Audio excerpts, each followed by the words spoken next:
অপরাধ দমনে কোনো বাহিনীর সদস্যদের গাফিলতি পেলে ছাড় দেওয়া হবে না বলে জানিয়েছেন স্বরাষ্ট্র উপদেষ্টা লেফটেন্যান্ট জেনারেল অবসরপ্রাপ্ত মোহাম্মদ জাহাঙ্গীর আলম চৌধুরী। জাতীয় শহীদ সেনা দিবস উপলক্ষে রাজধানীর বনানীতে সামরিক কবরস্থানে পুষ্পস্তবক অর্পণ শেষে এ কথা বলেন তিনি। স্বরাষ্ট্র উপদেষ্টার পর সেনা, নৌ ও বিমান বাহিনীর প্রধানরা পুষ্পস্তবক অর্পণ করেন। আনসারুল ইসলামের ক্যামেরায় মেহরাব সুমনের রিপোর্টে থাকছে বিস্তারিত। 2009 সালে 25শে ফেব্রুয়ারি পিলখানায় বিডিআরের সদর দপ্তরে ভয়াবহ হত্যাকাণ্ডে 57 সেনা কর্মকর্তা সহ 74 জন শহীদ হয়। তাদের স্মরণে প্রথমবারের মতো রাষ্ট্রীয়ভাবে পালন করা হয় জাতীয় শহীদ সেনা দিবস। শ্রদ্ধা জানাতে এসে শহীদ সেনা কর্মকর্তাদের স্বজনরা দিনটিকে রাষ্ট্রীয়ভাবে স্বীকৃতি দেওয়ায় কৃতজ্ঞতা প্রকাশ করে দ্রুত সময়ের মধ্যে হত্যাকাণ্ডের সুষ্ঠু তদন্তের মাধ্যমে সঠিক বিচারের দাবি জানান। আমরা অবশ্যই সন্তুষ্ট যে এটা শহীদ সেনা দিবস ঘোষণা করা হয়েছে।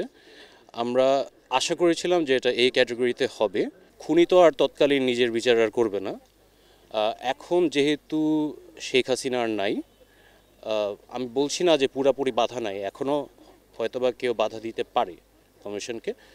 আমার মনে হচ্ছে এখন একটা বেটার স্কোপ আছে আমাদের আসল তদন্ত করে আসল ঘটনাটা কনক্লুড করে রিপোর্ট দেওয়া। শেষ পর্যন্ত যে হয়েছে এটাতেই আমরা অনেক হ্যাপি।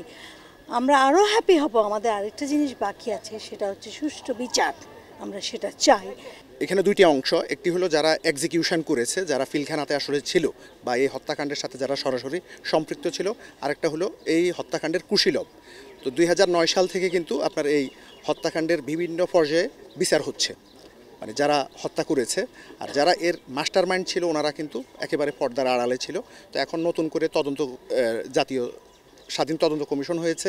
এই কমিশনের মাধ্যমে ইনশাল্লাহ এই ঘটনার যারা মাস্টার মাইন্ড ছিল তাদের নামটি উঠে আসবে এবং তাদেরকে বিচারের আওতায় নিয়ে আসা হবে। এ সময় স্বরাষ্ট্র উপদেষ্টা লেফটেন্যান্ট জাহাঙ্গীর আলম সাংবাদিকদের এক প্রশ্নের জবাবে বলেন, স্বাধীন কমিশন গঠন করা হয়েছে। অতি দ্রুত সময়ের মধ্যে এই নরকীয় হত্যাকাণ্ডের বিচারের কাজ সম্পূর্ণ করে দোষীদের শাস্তি দেওয়া হবে। তাদের দুইটা মেইন দাবি ছিল, একটা হলো বিচারের দাবি আর একটা হলো এই শহীদ সেনা দিবস ঘোষণা করা। তো আমরা কিন্তু শহীদ সেনা দিবস ঘোষণা করেছি এবং আজকে এই শহীদ সেনা দিবস হিসাবেই কিন্তু পালন করা হচ্ছে। আর আরেকটা দাবি ছিল যে বিচার, ওই জন্য কিন্তু আমরা কমিশন করে দিয়েছি এবং কমিশনের 24শে জানুয়ারি থেকে মনে হয় শুরু হয়েছে কমিশনের কাজ। এটা তাদের 3 মাস সময় দেওয়া হয়েছে। তাদের রিপোর্টের বেসিসে আমরা যারা যারা দোষী সাব্যস্ত হবে তাদেরও বিচারের আওতায় নেওয়া হবে। শোকাবহ ও হৃদয় বিদারক দিনটিকে রাষ্ট্রীয়ভাবে পালনের মাধ্যমে সেনা সদস্যদের আত্মত্যাগকে জাতীয়ভাবে স্বীকৃতি দেওয়া হলো।